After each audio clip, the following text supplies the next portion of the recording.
are terrified of making a mistake and screwing up their advancement or their pension or, whatever. And so there's just this kind of stasis. And they're like, well, yeah, we know that a bunch of cops and firefighters are going to die. That's in our actuarial tables. And we'll honor the fallen when they die during service or from a cardiac event. But clearly I'm a little bit embittered around this. You are a warrior. 321 status. What kind of vehicle is it? You are the very best your nation has to offer. 911. Multiple shots fired. They're asking you to lead. 5. We need a Bearcat. It's up to us. So 133. I need somebody that's got a visual on where the shooter is. You must be sound in mind, body, and spirit. 40 feet, where's the officer down? I have a rescue helicopter that wants to land and help. This is the podcast that will make you the one. Copy running eastbound. The one that will bring everyone back. Trouble, we have shot fired. Give me backup now. Because no one else is coming. We're going to have an officer shot. 100 block of East Street. Suspect is down. This is The Squad Room.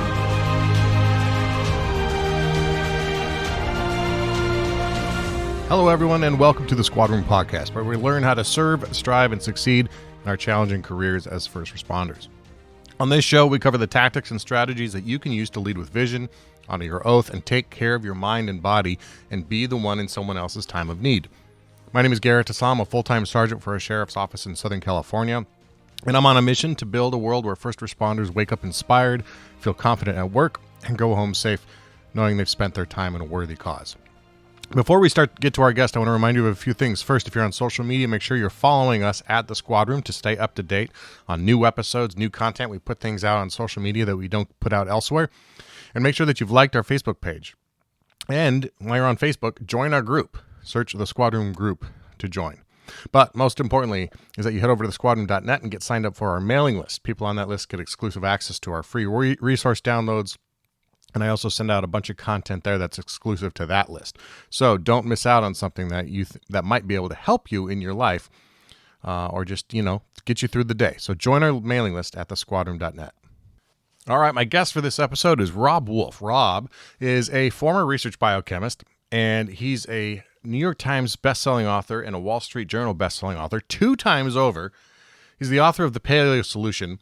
He's one of the founding members of the Paleo movement, and his books were extremely influential to me many years ago when I first started Paleo and tried Paleo for the first time. Full disclosure, I have not been Paleo for this entire time, but I have used it with great success in the past, and I'm actually back on Paleo now, and again, achieving some very quick successes with that style of eating. His second book is Wired to Eat. And Robb has transformed the lives of hundreds of thousands of people around the world via his top-ranked iTunes podcast, his books, and his seminars. He's prolific, to say the least. In the past, Robb has functioned as a review editor for the Journal of Nutrition and Metabolism and as a consultant for the Naval Special Warfare Resiliency program. He serves on the board of directors, advisors of Specialty Health, Inc., the Chickasaw Nation's Unconquered Life initiative, and a number of other innovative startups with a focus on health and sustainability. Robb also holds a purple belt in Brazilian Jiu-Jitsu and is a former California State powerlifting champion. Dude's got a 565-pound squat, 345 bench, and a 565 deadlift, and he's not a large man. And he's a 6'0 amateur kickboxer. I thought that was interesting. He provides seminars on nutrition and strength and conditioning all over the country, and he has worked with NASA, Naval Special Warfare, like I mentioned, Canadian Light Infantry, the United States Marine Corps, and many others. He was one of the co-founders, along with his wife, of CrossFit NorCal, and that was the 4th CrossFit affiliate back in the day, the 4th one ever. So, there's an original book by Lauren Cordain that started like the original bubbling up of the paleo movement, and I read that one first, but that book wasn't nearly as popular as Robb's book. You have seen Robb, if you haven't seen Robb's book, but if you eat paleo, you know Robb Wolf. I'm almost certain of that. But he has now become such a thought leader in that space. And because of his background in chemistry and biochemistry, he has just such an in-depth wealth of knowledge of how our bodies react to our macronutrients and our micronutrients. and how different supplementations affect the body, affect our blood work, that sort of stuff. When I first went paleo after reading Robb's book, The Paleo Solution, I followed it pretty much to a T, was pretty dialed in, like as close to 100% as I think you can get. And I lost 33 pounds in about 6 weeks. Now, I had 33 pounds to lose. I was not skin and bones at that point, and that's why I even did it. But to say the effects were dramatic and instantaneous was not exaggerating it. So this is going to be a great conversation with Robb about all things nutrition and all sorts of other things about how our body reacts chemically with the things that we put into it, including the stress and how we handle that in our bodies as well. All right. But before we get to Robb, I want to share some information about some sponsors of this episode. Okay, over the course of my career, I have been given quite a few challenge coins, and frankly, I love them. So I decided to make a Squad Room challenge coin to share with my guests and supporters.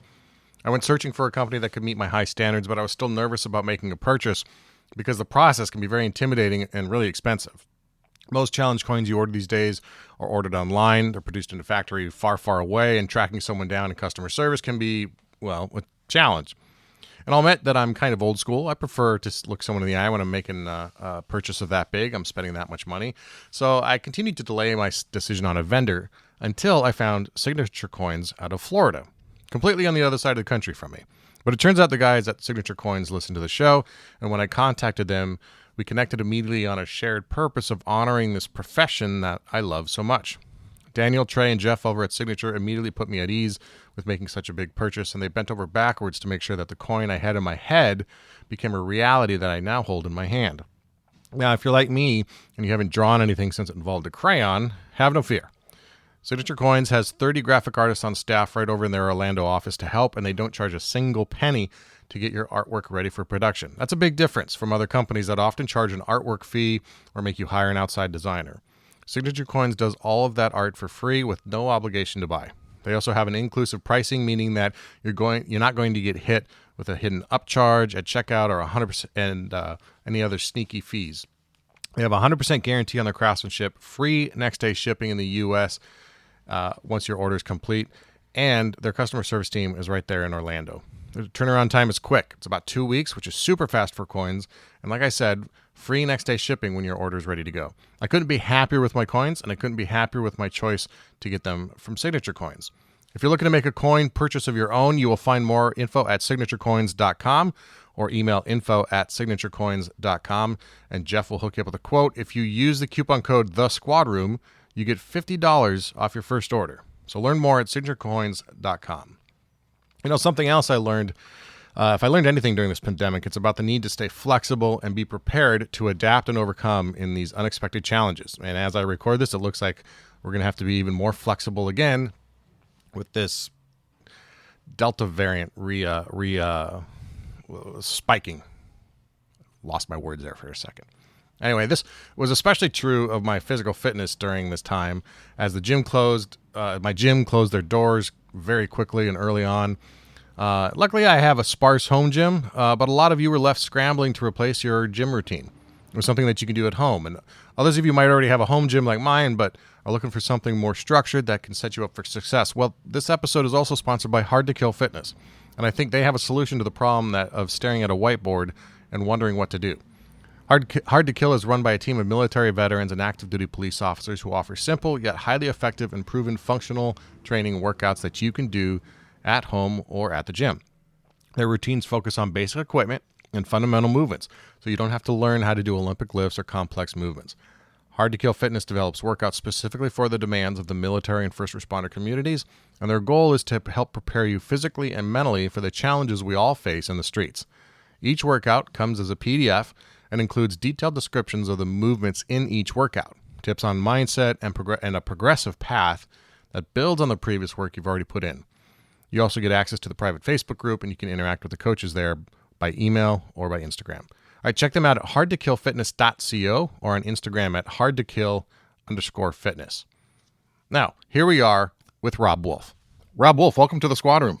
Huge honor to be here. Thank you. Oh, Well, that's saying something because I've been following your work since the Paleo solution came out. I Okay. wouldn't say I was an early adopter, but just as we were talking right before I hit record on this, a little bit of a tiny backstory.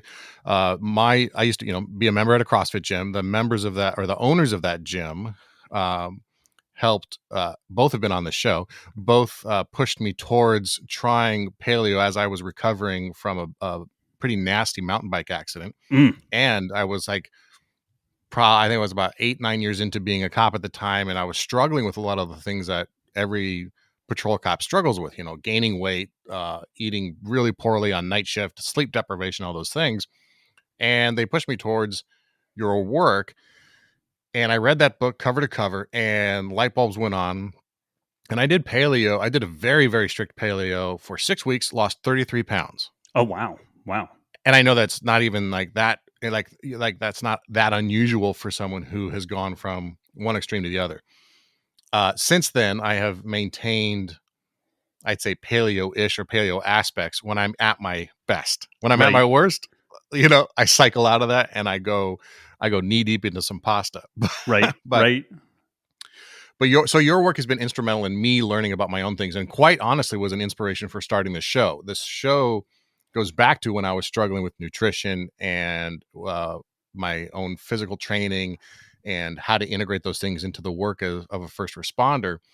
And I wanted to learn more about all these things. So I started asking a lot of questions, got some answers, and was sharing them with my partners. And as I shared those things, more and more people were drawn to it. And lo and behold, a podcast was born. So you are a huge inspiration for the fact that the Oh, squad that's room even awesome. exists. That's awesome. Now, you have some experience working in policing, and we'll get to that. But your first book was The Paleo Solution. Since then, you've also explored keto. Then you have guys like Mark Bell, who I know and good friends with, and who's been on the show, who has promoted at times the carnivore diet. Mhm. There's so much out there that for someone who is at a point where they know they need to make a change, but they don't know what to do. What's your current belief on where they need to start with all the literature, all the science, all the experimentation that's going on? Where does somebody just start? Man, it's a really good question, and it's going to be a far better question than what my answer will be. A, a lot of this ends up kind of breaking down, like for me, if I'm working directly with someone or one of our coaches is working directly with someone, kind of some motivational interviewing. Like, is the person really ready to change? Are they really ready to do something? If not, maybe we try to do some other stuff. Personality type is a big deal. Like, some folks like to rip the whole Band-Aid off and they just want to jump in with both feet. Other people, it's kind of a stepwise process. This may seem kind of trite, but I would say if folks were to do just one single thing, and that's remove liquid calories out of their day-to-day experience. If you are used to doing soda, do some diet soda.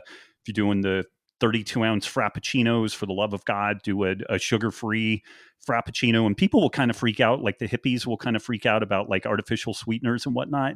They are so much less negatively impactful on your health than drinking sugar in these huge quantities. Like, as a beginning point, just removing liquid calories out of the diet is this huge win. And from there, it's I really try to get people to just eat more protein at every single meal. And that can be a palm and a half to 2 palm size piece of protein, usually more than what most people think that they're eating. What we find is that people kind of woefully tend to undereat protein. And if you don't eat enough protein, you will tend to overeat everything else. Like, it's one of the go-tos that we had for folks. So, first responders, it's like you and your buddy, you're out, it's late at night, you're hungry, go get a rotisserie chicken. Like, both of you split the chicken, and usually you're good to go. Like, you'll be satisfied. No, it wasn't a pizza. No, it wasn't a burrito. Like, it's not quite that same dopamine hit, but you'll be well fueled and you won't be hungry. And you get done with that, and you're like, man, I don't really want anything else beyond that. So trying to remove liquid carbs, and then making sure that you're getting probably more protein than what you think you are getting currently. Those are great beginning points. And then whether it's keto or paleo or what have you, like those things can come later. But even if you do keto or paleo or what have you, you have to ditch the liquid carbs, and you have to make sure to get enough protein to even get to those other things of like adding or deleting carbs or fat or what have you. So those are kind of the, I think, very low hanging fruit spots that people can jump in and get this stuff going. So one of the things I think about when, I'm thinking of the cop on the street and the protein. Do you have an opinion or a belief on protein powders versus whole proteins like meats? Is there a difference there for you, or is it just get it somehow? What I find is that when people do protein powders, it doesn't stick with them that long. They do the protein, they do the shake, and then an hour, 2.5 hours later, they're hungry again. So this is going to sound insane, but I would prefer seeing the person go into like a 7-Eleven and get like 5 of the mystery meat hamburgers and maybe some of the mystery meat hot dogs, throw the buns away, and eat the patties, eat the hot dogs, and then buy a bag of almonds and eat that. I would rather, and it's this thing of chewing your food, swallowing your food. It just sticks with you longer. You don't get hungry. It doesn't tend to feed into that like constant snacking scenario. My main career hasn't been with elite athletes, but I've done some work with, a couple of people at the Olympics, a couple of people in the UFC and stuff like that. And it's very, very rare that I find the utility for a protein powder versus just eating mainly whole unprocessed food. And so your dirty 7-Eleven run, I just see work better with people. Again, they've got to chew that food. They spend some time doing it. And I know that time factor is a big bugaboo, particularly for people who are running and gunning. Like that's tough. But where and when possible, like I would rather see like jerky and nuts over a shake as kind of a baseline. It just seems, and there's not some like weird mystical element to it. I just see people not get hungry as soon when they do that relative to doing the shake. It just seems like they get hungry rather quickly. And then we don't get that kind of appetite sparing effect where they tend to spontaneously eat fewer calories. That's interesting. And then that is not an answer I thought would come from you of all people of heading to 7-Eleven like that. But it's, one of the things that I came up with largely influenced by you and inspired by you is what I call a nutritional go bag. Mm-hmm. And we have go bags at work, right? They're full of ammunition or they're full of medical supplies. And we have one for each kind of different scenario. We have a lot of wildfires where I am. So I have a wildfire go bag. But the nutritional go bag was something I would set up every night. And it was a bag of almonds, some beef jerky, ready to drink protein powder, and a couple other snacks, maybe a yogurt, maybe string cheese. Yep. And when I was on point with that, man, was it so much better to avoid that 2 a.m. run to McDonald's because I had that right in my right next to my war bag in my passenger seat, and I could just grab as I drove around.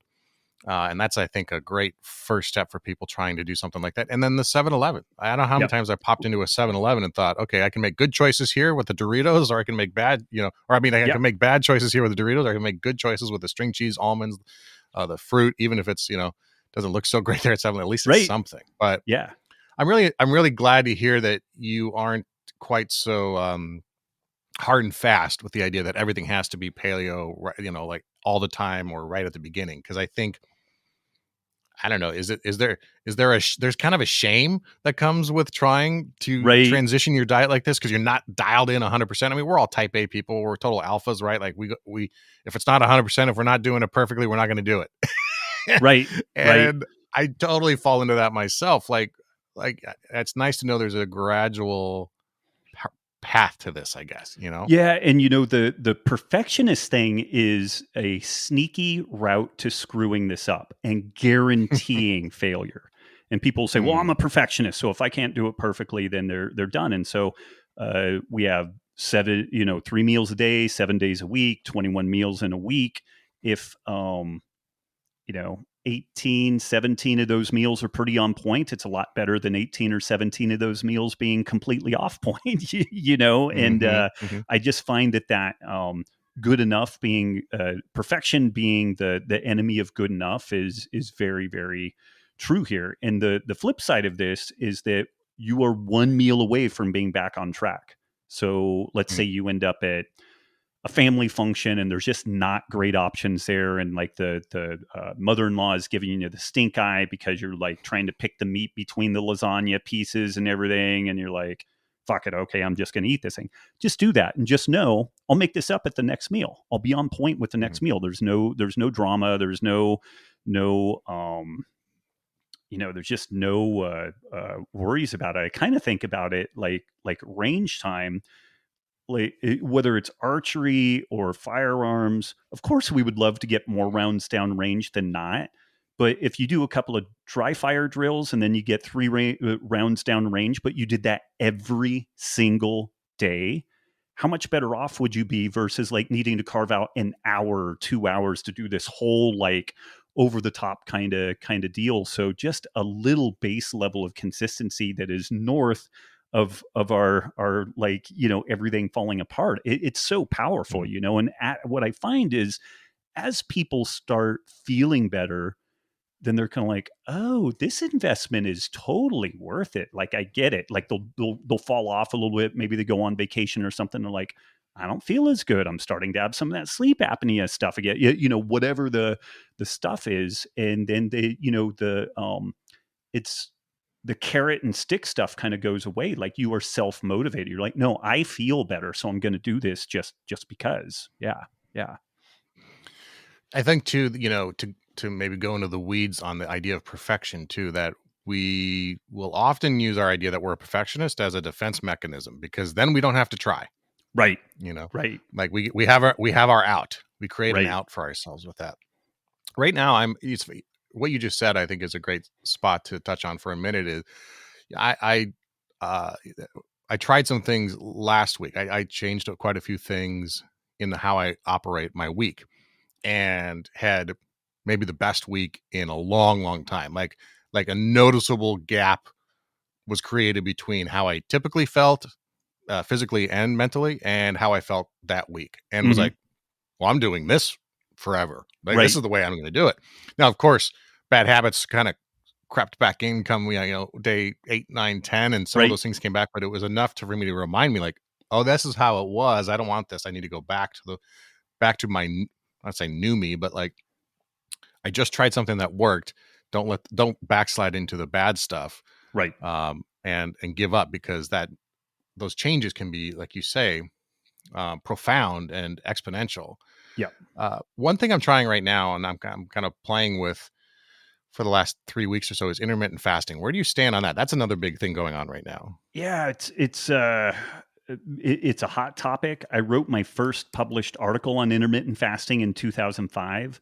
And by 2006, I deeply regretted releasing it, because I mainly Really? the main population looking at it was CrossFitters, and they're so extreme and so over the top. And I started getting reports. People were like, whether it was male or female, my hair's falling out, my libido tanked, and then I start digging in. I'm like, well, what are you doing? I eat one meal a day. I fast 22 hours.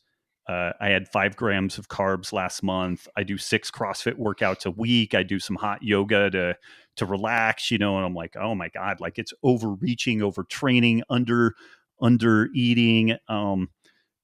The main benefit of intermittent fasting from my perspective is it can be a legit tool. Maybe two things.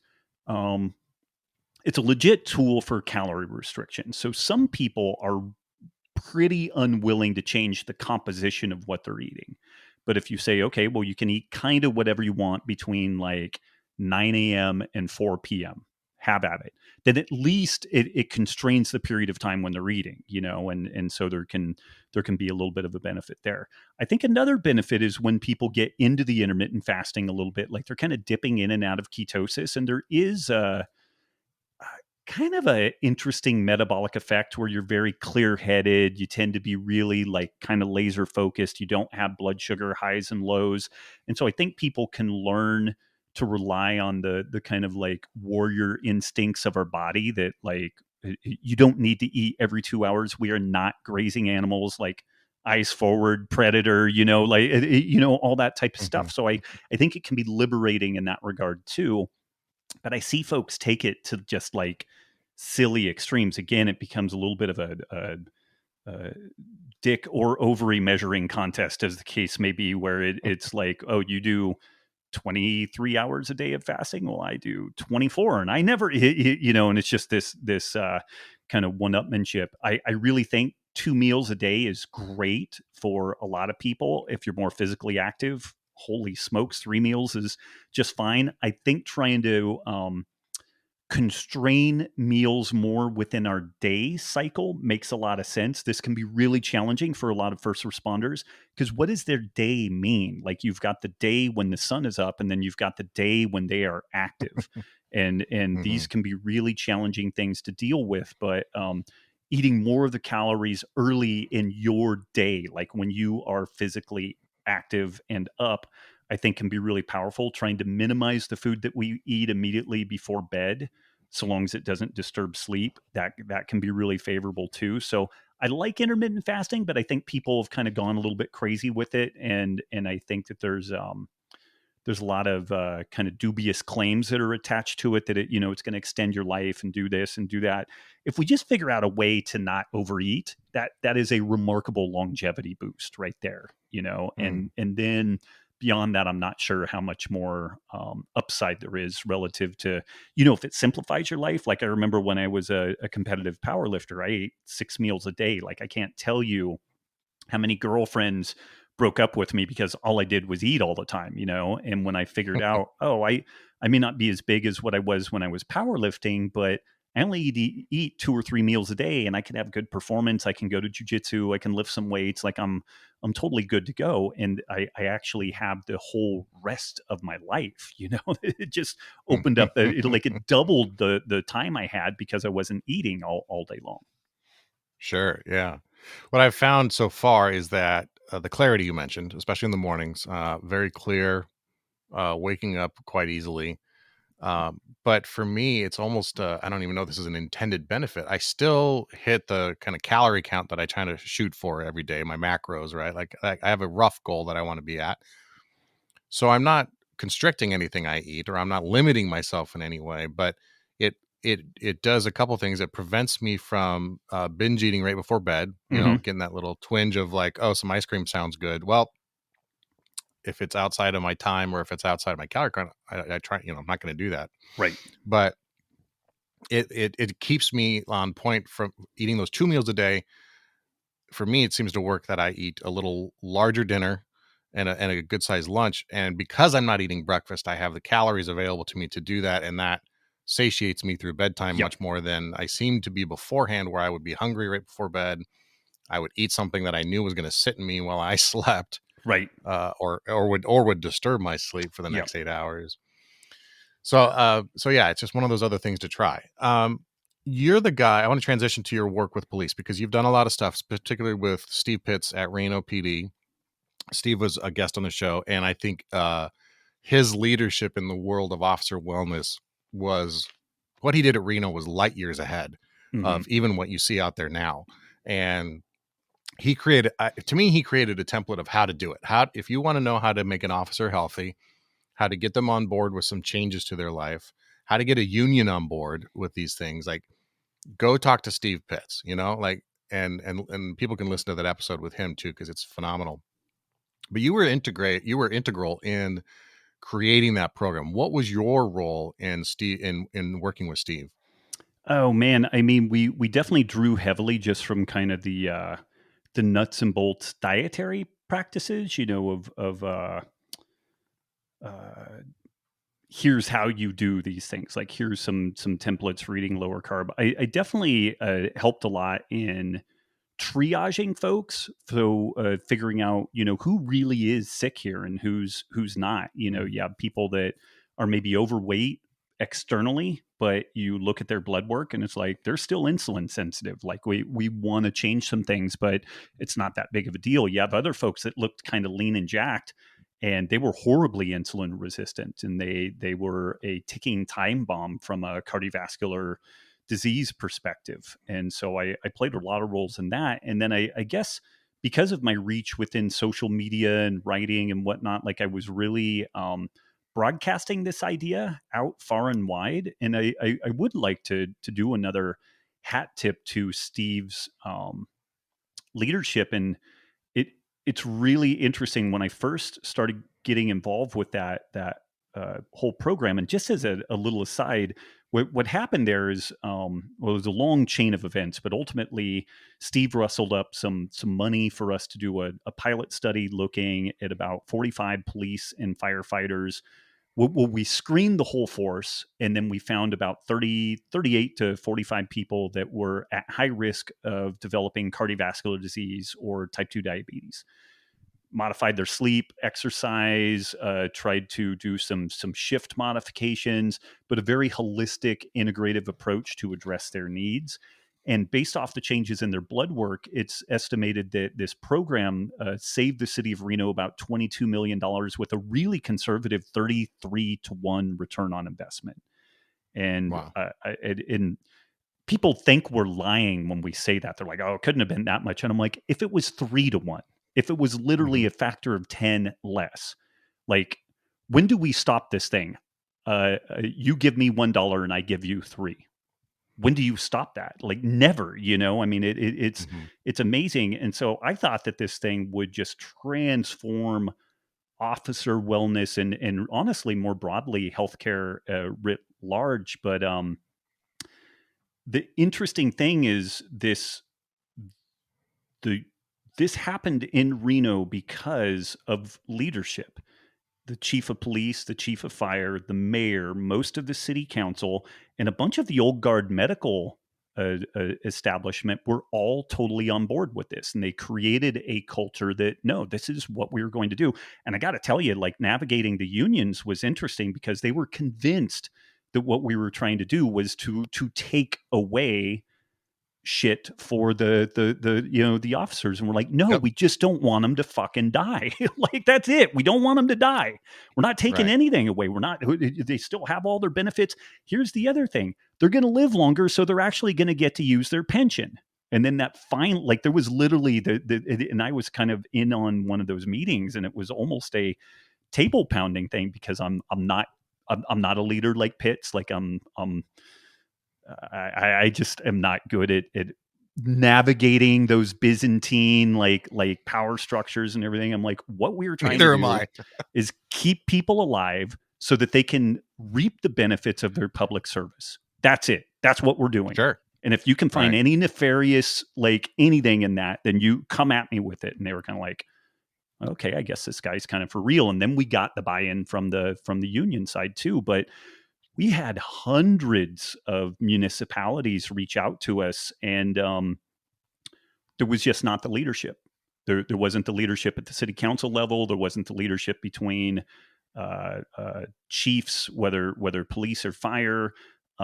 People advance out of position, so we would start getting down the road to getting something done, and then they advance into something else, and then the next person comes in, and of course, anything in police, military, fire, whoever held the position before was an idiot. And so, of course, you have to do everything 100% different. So now the person, of course, couldn't just like look at this and be like, oh, this is pretty good, and they've done 80% of the work. Let me jump in and like steward this thing along. No, they would just jettison the whole thing. And so we've had modest success. We've had modest success getting this into self-insured captives, like companies where they're paying the real costs of their insurance, but it's been very slow going and tough sledding, to be honest, and mainly because of a paucity of effective leadership and people looking downrange trying to figure out what they're going to do next. And people are terrified of making a mistake and screwing up their advancement or their pension or whatever. And so there's just this kind of stasis, and they're like, well, yeah, we know that a bunch of cops and firefighters are going to die. That's in our actuarial tables, and we'll honor the fallen when they die during service or from a cardiac event. But there's clearly I'm a little bit embittered around this. But I'm laughing. I'm laughing because you clearly know public agencies. Like, Like you described so many issues that we deal with. First of all, it all comes down to leadership, right? You can't get anything done without someone who's got a vision at the front and is pointing the way.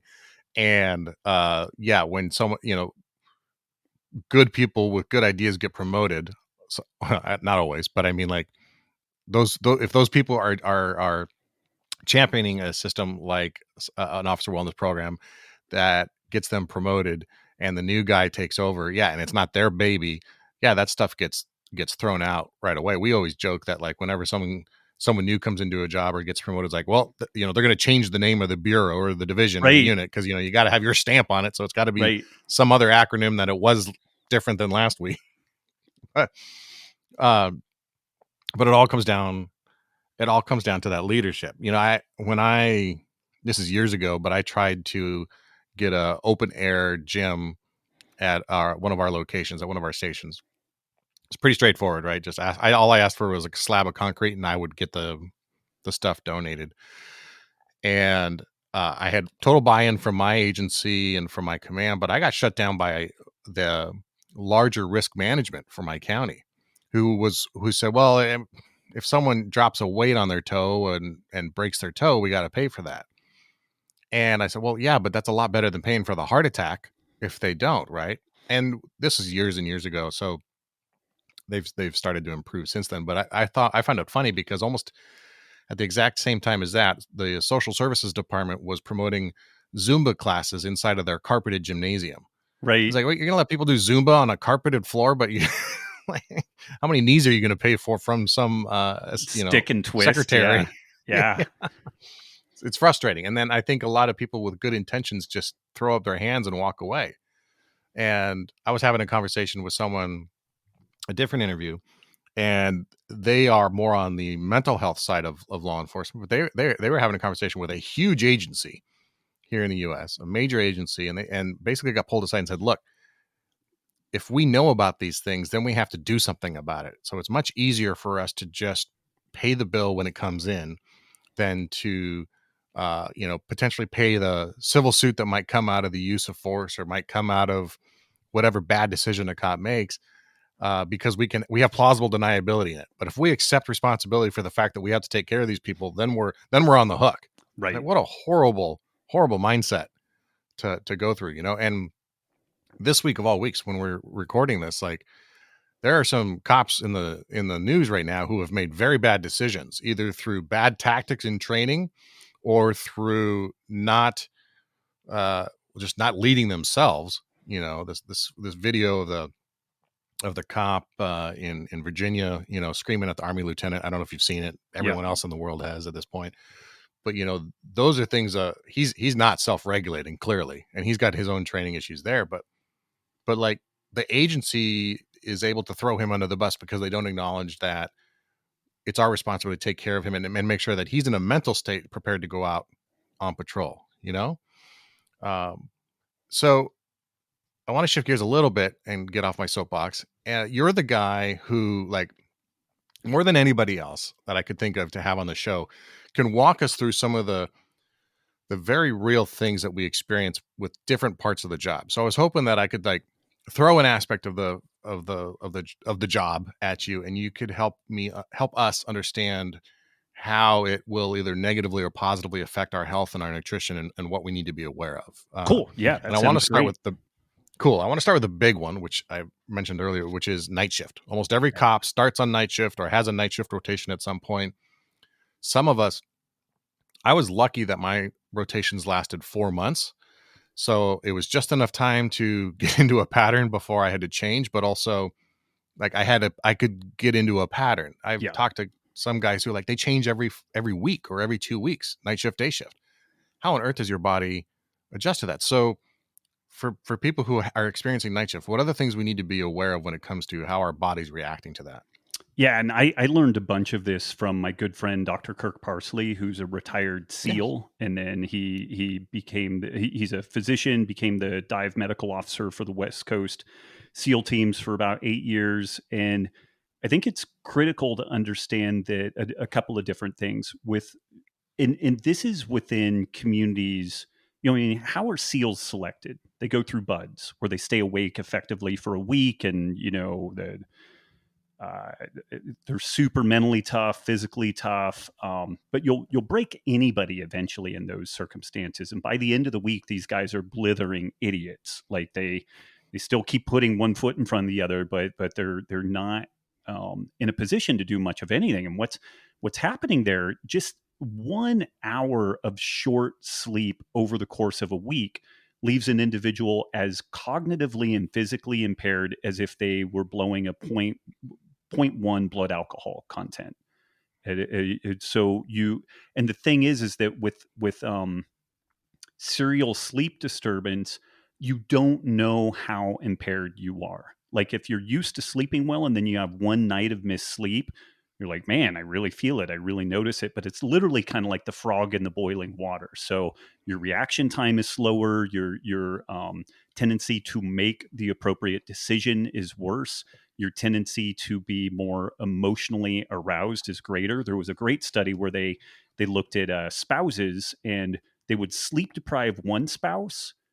Sometimes it was the man, sometimes it was the woman, but then they would interview both spouses. And if one spouse was sleep deprived, both spouses reported that the other one was a bigger dick than what they normally were. And so so think about that in like de-escalating events and whatnot. I think something like 85% of excessive force cases happen within 48 hours of a shift change. So this is another, piece of just like this huge liability, kind of exposure. Those are some of the things that happen metabolically. You are as insulin resistant as a type 2 diabetic when you are short slept. Now, we can exercise and mitigate that. We can eat a low carb diet to mitigate that. But we also tend to make much poorer decisions around food. We tend to crave carbs more. We tend to crave processed foods more. So there's all this different stuff that's going on. And I think that, the mitigating strategies here, you have to pull that lever on the diet. Like you really have to figure out a sweet spot for you metabolically where your carb intake is, and lower carb on shift work is, I just can't think of better medicine for that on the dietary side. Lifting some weights a couple of days a week so that you're maintaining muscle mass and improving insulin sensitivity. Trying to make really good options available both at work and around the home.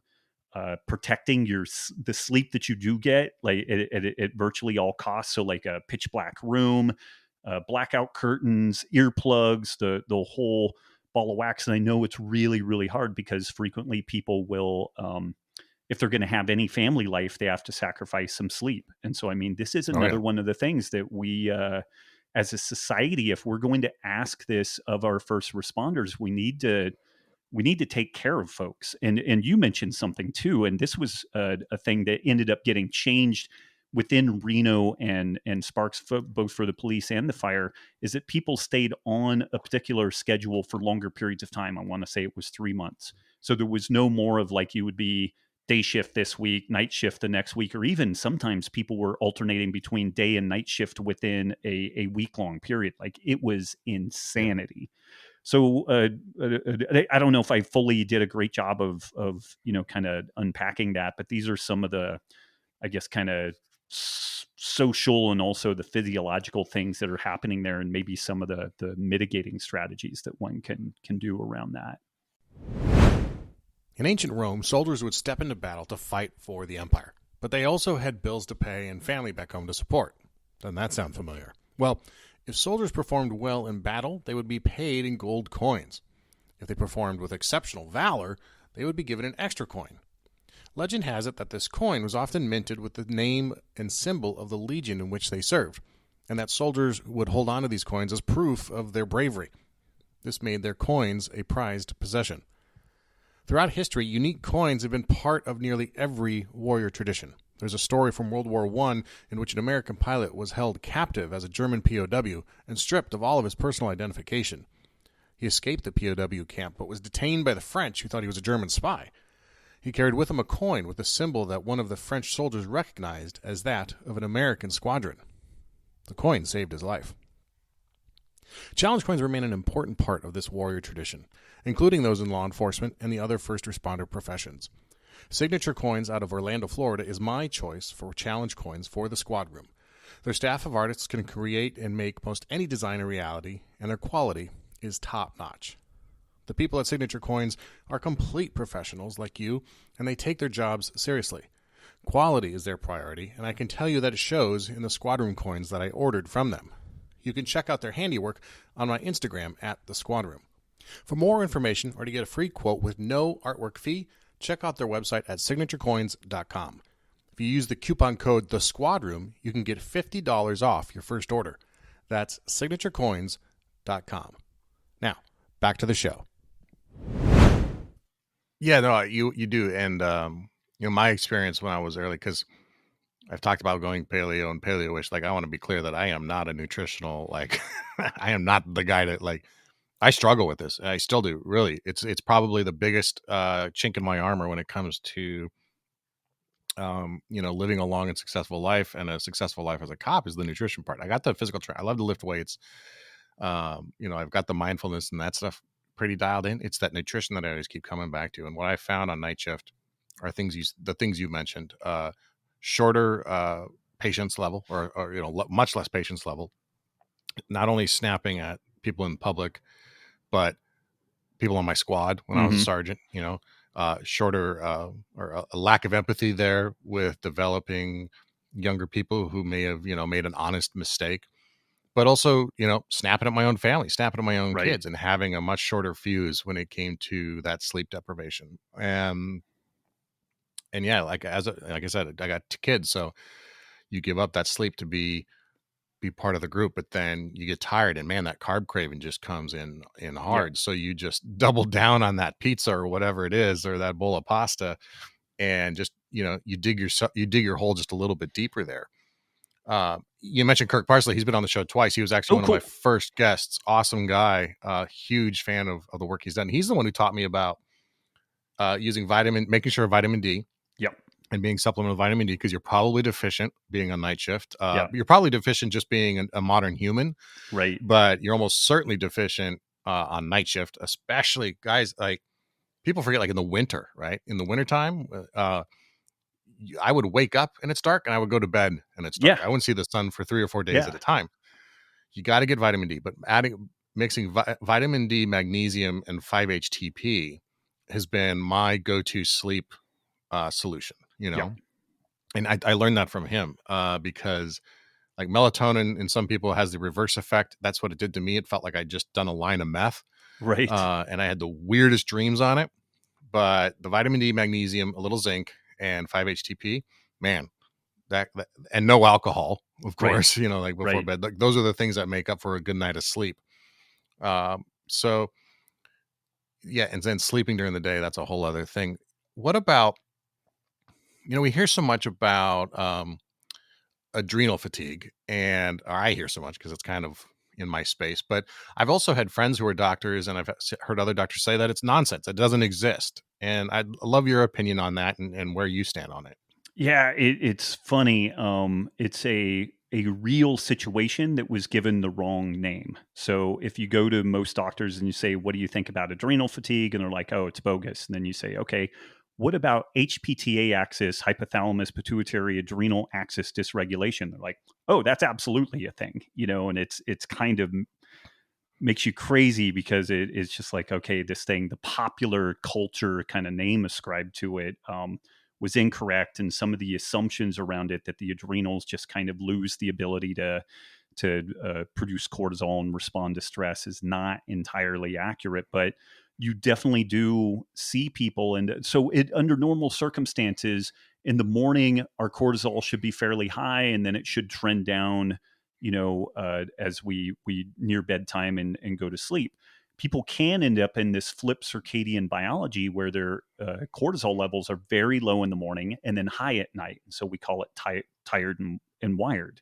Just as you're getting ready to put your head down on the pillow, it feels like you just got your second wind, and you're kind of waking up and getting ready to go. And that's where things like Ambien or alcohol oftentimes come in to try to circumvent that whole process, which Ambien and alcohol will make you unconscious, but they don't help you sleep. Your sleep is actually less restorative than if you just kind of like laid and flailed in bed. So the the HPTA axis dysregulation is a real thing, and again, it's blood sugar dysregulation is a big deal. The sleep itself is a big deal. So this goes back into, well, if you're on shift work, you're super prone to seeing this stuff happen. So we need to do all the other mitigating strategies. And honestly, a lower carb diet is a great way to kind of tamp down some of the gnarlier aspects of that whole process, because as the blood sugar roller coaster rolls out, that's where we will really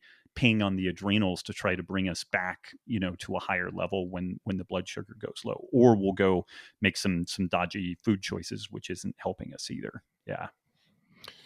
And to clarify for people too, the reason low carb and insulin, explain why that's important, I guess, for someone who may not be aware.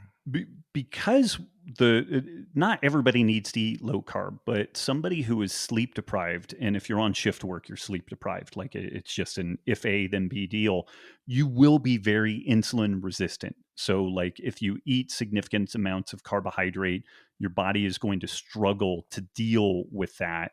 Whereas if you get your body running more on fat, a little more protein, then your body just doesn't have to deal with the carbohydrate load and the kind of insulin load. So that's where a low carb diet is so potentially powerful for a police, military, fire, medical professionals, new parents, like anybody that's in that like chronic sleep deprived scenario. It's kind of the only switch that you have left, because is a breastfeeding mom going to not wake up to breastfeed her kids? No. But if we continue to eat a level of carbohydrate that is injurious to us, that's not going to make things better. But if we eat more protein, more fat, make the carbs from really kind of low glycemic load sources, a little bit of fruit, maybe fibrous veggies and whatnot, then it's going to be a lot better, and we don't suffer the same kind of negative consequences. And it's really because carb equals sugar, right? I mean, Yeah, you're injecting the sugar into your body, and in some ways, the different kinds or how it's processed. And then we release insulin to deal with that sugar load. Yeah. And that's why I forget what the stat is, but it's shocking how many cops are pre-diabetic. And, I think if a lot of cops went out and did blood work today, they'd be shocked by what they saw. Even cops who, like you said earlier, look fit, but inside their blood work is all out of whack. I've gone through periods where my blood work's out of whack, and I always kind of seem to be flirting with that pre-diabetic diagnosis. I'm always kind of in there. Sometimes I'm a little high. Sometimes my blood sugar is good. Sometimes these other factors, the weight.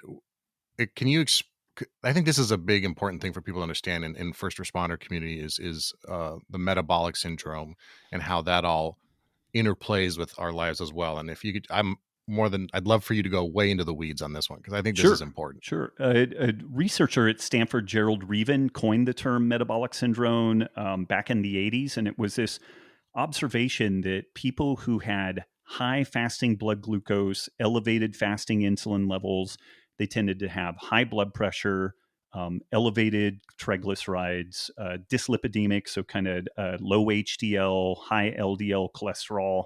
They tended to carry fat around the midsection.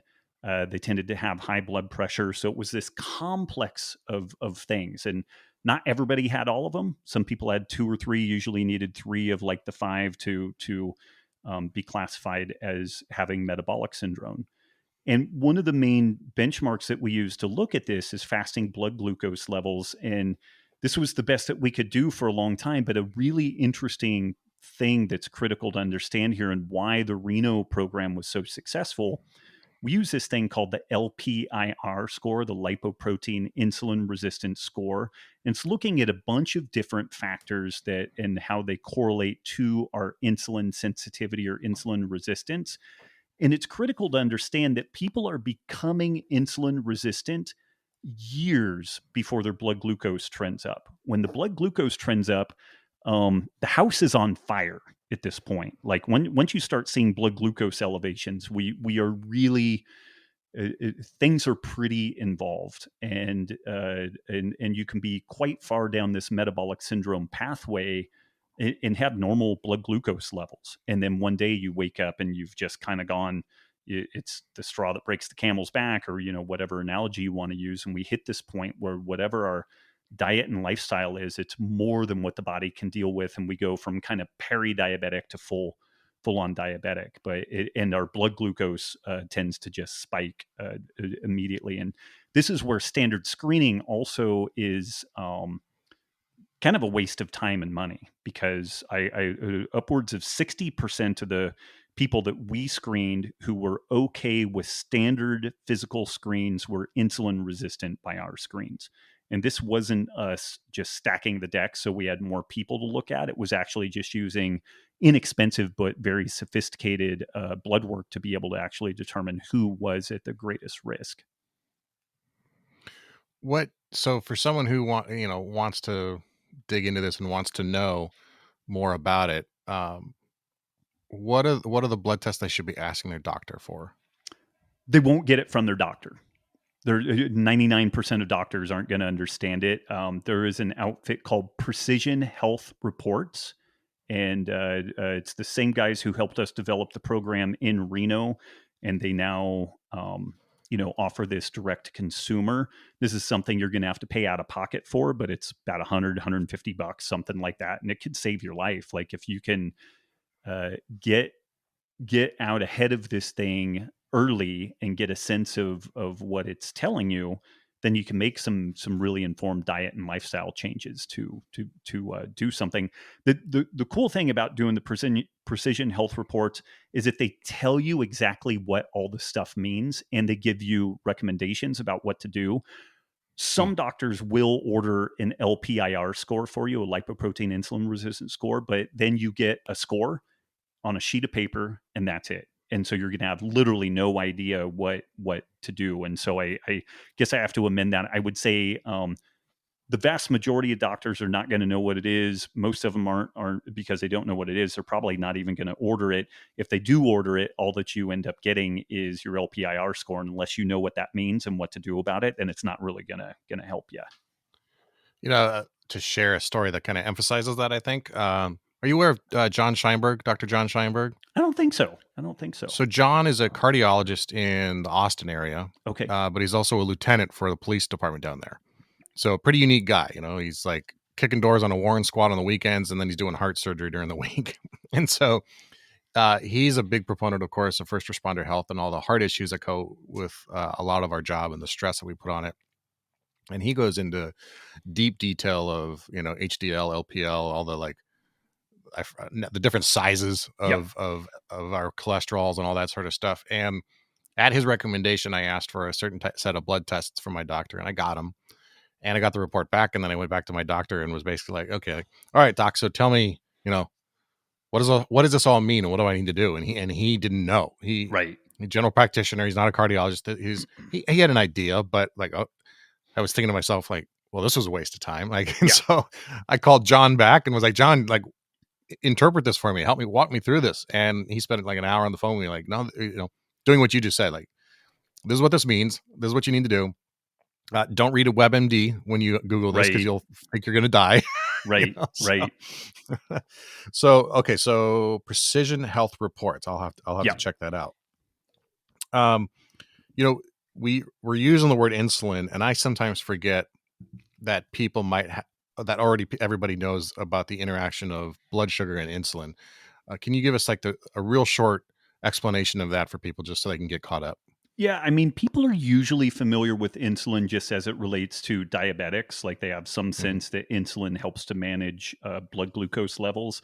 And mechanistically, and this is super, super, super simplistic, but sure, mechanistically, as blood glucose levels go up, say like we eat a piece of bread or pasta or something, our blood glucose levels will go up. And this will stimulate the body to release insulin, which helps to put that glucose in one of three places. Some of it in the liver, some of it in the muscles, and some of it in the fat tissue of our bodies. And depending on where it goes is driven in large part to our insulin sensitivity. A very insulin sensitive individual, most of that glucose is going to go into the muscle, some in the liver, and a very little bit into fat. A very insulin resistant person will store very little glucose in the muscle and most of it in the fat. And this is where we tend to see some really significant weight gain with people. And this is where liquid carbohydrate is really bad. Folks who end up with the abdominal adiposity, like the visceral fat, the Beer gut kind of sugar thing. Yeah. gets dumped out of the digestive tract straight into the liver, and the liver is so overwhelmed with this liquid glucose that it just starts converting it into fat, and then it just dumps it into the viscera, and it's very, very dangerous. It's pro-inflammatory. Like you can have people that are otherwise kind of lean, but they've got that really hard kind of beer belly deal, and it's pretty cryptic for health. But it's also something that if we get a handle on glycemic load, just reduce the carbohydrate intake, people resolve that really remarkably quickly. That was a question I wanted to ask because, so many people, I think myself included at times, think, I'm too far gone, or I've done too much damage, or this is just the way I am. But we can actually recover a lot of these things. We can adapt. I mean, we've seen the people who lose weight. There's no reason to think that we can't at least improve our chances in our in our life. Does that go as far as diabetes? Like, can you reverse diabetes based on diet, or is it once you have it, you've got it? This is where on the interwebs, like in health circles, there's this huge pissing match around this, because if one adopts a low carb diet, then you are effectively potentially no longer diabetic. And we're mainly talking about type 2 diabetes, like Sure. Yeah. insulin resistant diabetes. But then if you reintroduce carbohydrate, the person will have blood glucose problems. Some people don't. Some people are able, if they lose weight, increase muscle mass, then they can eat some amount of carbohydrate and they're okay. So some people will say, well, a low carb diet just masks the problem. And it's kind of like if you are out in the sun and you get a sunburn, what you need to do is figure out the amount of sun that you can get exposed to without getting burned. And in this case of the insulin resistant individual and type 2 diabetes, you need to find a glycemic load that doesn't kill you and doesn't worsen your situation. So semantically, people will pissing match back and forth over whether or not it's cured or not. But what I can say is that you can get normal blood glucose levels, normal A1C, which is a measure of blood glucose over a period of time. You can get that by modifying your glycemic intake, basically eating a lower carb diet. And yes, if you were to go back to eating donuts and ice cream and drinking a whole 32 ouncer of soda, you're going to be diabetic again, most likely in pretty quick order. But again, that's kind of missing the point there. You absolutely have a mitigating strategy, a way to control that for sure. Yeah. I hope that's reassuring to a lot of people. I want to touch on this before we talk on element or about element, but you mentioned, that early CrossFitters were following a lot of your work. And I think a large reason of that, of course, is that you were the number one affiliate to open back in the day, Right. and then also the number 4 affiliate. So you were very much part of the CrossFit world for a long time, and whatever term you want to call it at this point, that we'll just call the methodology of CrossFit, not the brand necessarily. Where do you stand these days on what's the most effective workout routine? Does it remain that, or have you shifted your own beliefs in that way since you've kind of left the world of CrossFit as a brand? Yeah, this is, I don't, if people poke around, they'll see that I had a pretty good falling out with CrossFit a number of years ago. And part of the falling out was that as good as all that methodology is, and there's so much to be learned from it, it's too much volume, it's too much intensity, it's too randomized to really serve most people, and particularly first responders. Interestingly, I think there's what CrossFit did that was good is it got people lifting real weights, and it got people exposed to a degree of intensity, at least occasionally, that you really can only find in a fight. I mean, you never get that heart rate or that sense of foreboding doom other than, in a fight for your life, but the thing, and this is that thing of training versus testing, stuff like that is great for like a mental toughness test, some physical testing, but I don't know that one should be training that way every day. And interestingly, even the top CrossFit Games athletes, they periodize, and so they're not doing CrossFit WODs every day. They do some volume weightlifting work and then some aerobic work, and it's only when they start getting close to competition that they start weaving it all together, and it starts looking more like kind of classic CrossFit stuff. And within the first responder scene, people are already stressed out, like sleep deprivation, hypervigilant state. Every single time somebody gets pulled over for a traffic violation, you don't know if the person's going to try to shoot you or what. I mean, it's just like on and on and on. Right. And cops in particular, I mean, kind of firefighters too, because like you go to bed, you get woke up, you go do a call, you come home, you lay down, you try to sleep, you get woke up. It's just like hamster wheel deal. Both of them are in this really hyper vigilant state. You don't need physical training that is bringing you to the brink of like death. Also, I think lift some weights, do some cardio, do a lot of good mobility work. If you're kind of time crunched, doing a little bit of a circuit is great, but it should be something that's more aerobic pace. Like you should be able to mainly breathe through your nose, maybe kind of blow out a little bit, but it shouldn't be the volume and the intensity. And I think when you start writing people's names on the board and you're worried about coming in last, that's when people will kill themselves in a workout. So like just modifying some things around that. Like if you're real time crunch, doing some circuit training is great, but it doesn't need to be a battle to the death every single time. Yeah. What do you think then? Last question, because I know we're running out of time, but we talked about the nutrition stuff. We talked just now about your beliefs about the physical stuff. What are the things that we need to be doing mentally to maintain our equilibrium as well? Do you have any suggestions there? Oh man, I don't know if this is 100. I really do think that all law enforcement should be doing some Brazilian jiu-jitsu and good Brazilian jiu-jitsu that starts from standing, that involves clinch work with a thought towards the utility belt and all the gear and all the rest of that. There's a ton of stuff within sports jiu-jitsu that is completely inappropriate for police work, but there's some good schools like Straight Blast Gym and some others that have curriculum. I'm blanking. ISR Matrix, the stuff that Luis Gutierrez put together. If people are not doing more hands-on stuff, cops basically get in fights all the time, and they get tough and they get better at this stuff, but they should be going through, in my opinion, scenario-based training constantly, where in how to more effectively take people down, control them in a way that is safer for both the cop and the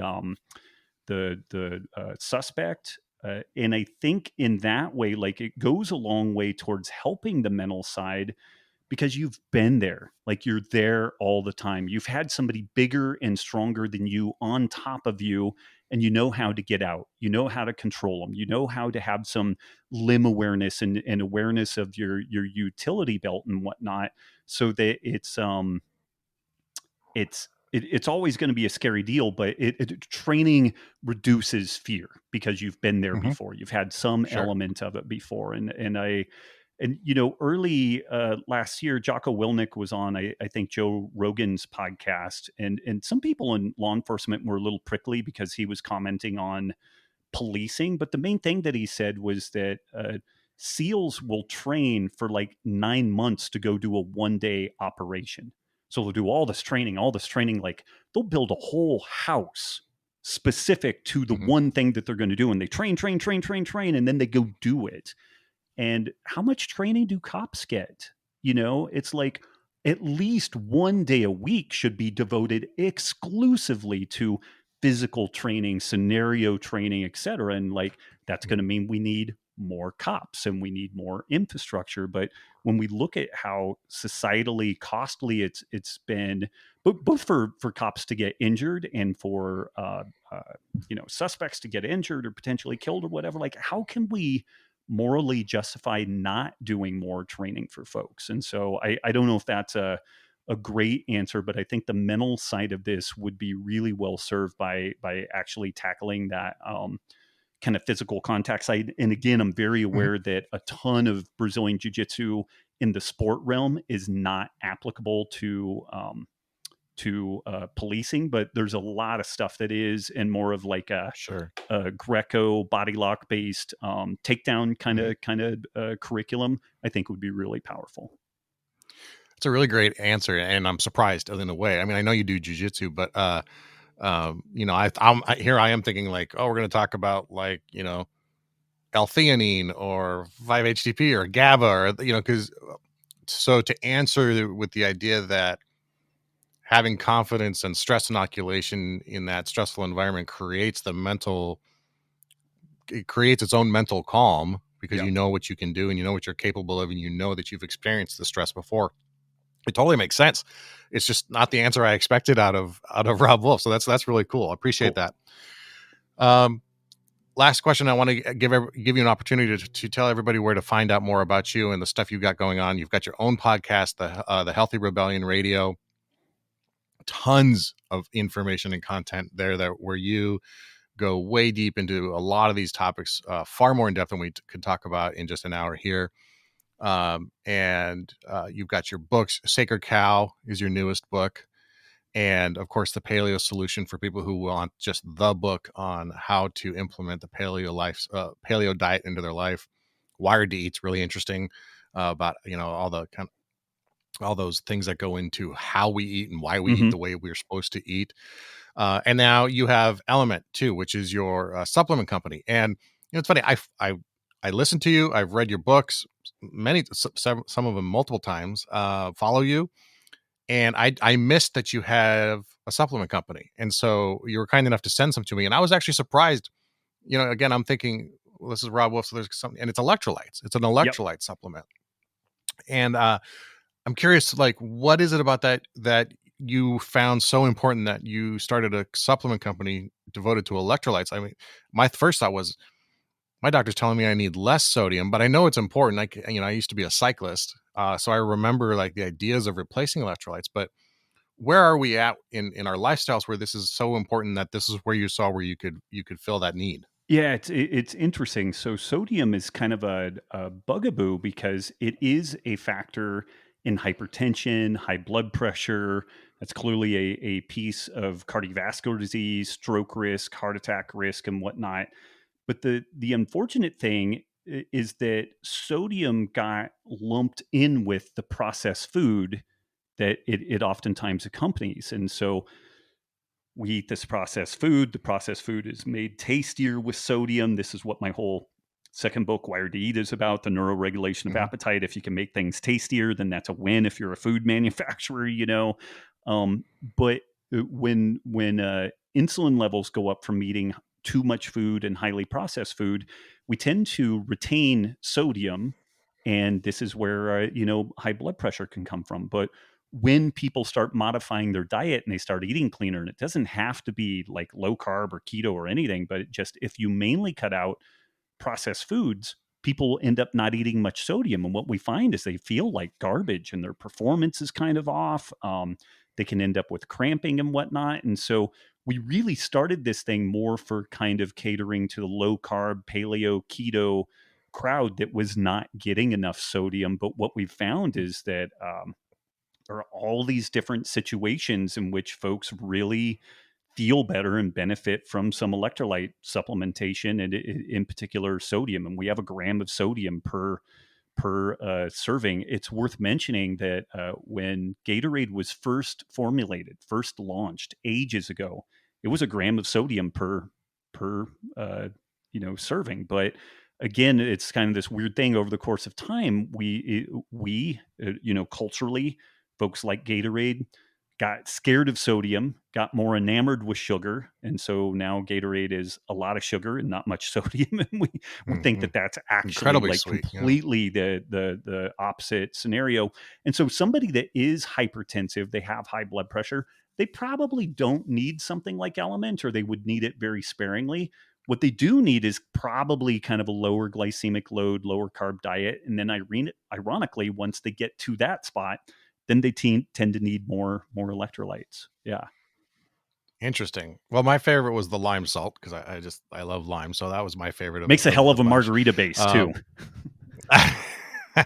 I imagine I'll have to try that. Yep. So, Rob, thanks for your time today. Where can people learn more about what you're doing and how to follow you and the projects you got going on? Because you've got so many irons in the fire. Where do they go? Yeah, but most everything you can track down at robbwolf.com, ROBBWOLF.com. And Element you can find there, the podcast, books, almost 15 years of blogs. So yeah, there's a lot of material there.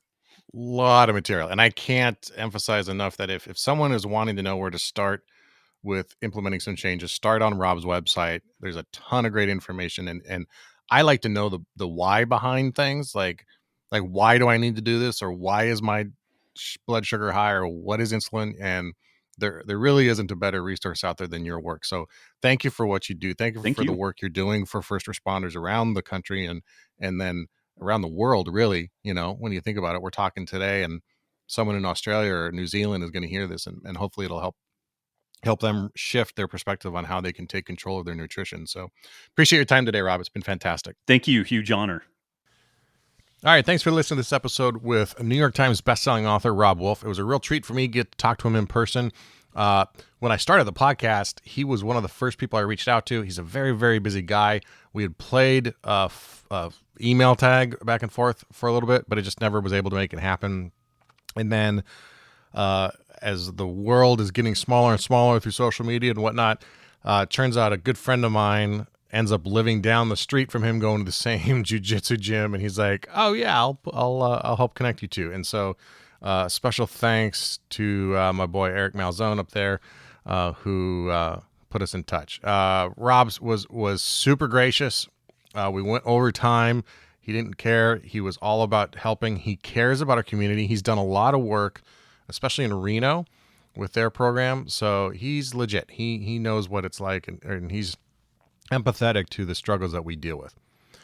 We talk about Robb and we talk about things, or when I talk to people like Robb, I always look at the conversation through that lens of badges, the badges that we wear, but not the badges on our chest, but the ones that are internal to us, our beliefs, actions, discipline, goals, emotions, and service.